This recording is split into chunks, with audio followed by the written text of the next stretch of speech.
Hello guys, so ngayon, babawi tayo. Kasi kakahapon, hindi siya na-prank natin kasi day off niya. Hindi ako magagawa, syempre nandito lang naman kami, diba? Eh, nandiyan lang siya, nakikita niya rin naman. So, hindi ako makapag-prank sa kanya, kaya, ano na lang, bait-baitan kakahapon. Bait-baitan na person.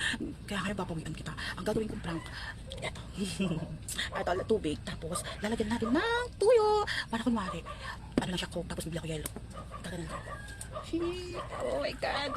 So, di pa, parang soap na siya. Dito ko nilagay kasi yung baso namin maliit.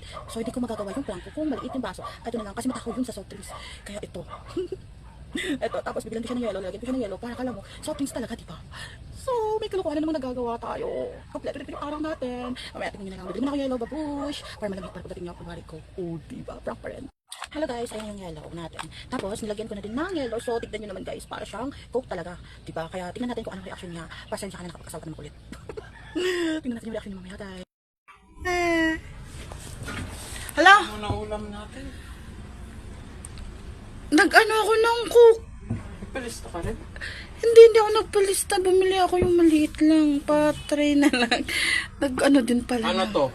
Wala ako, yan. Wala. Grabe siya. Inumin mo na lang.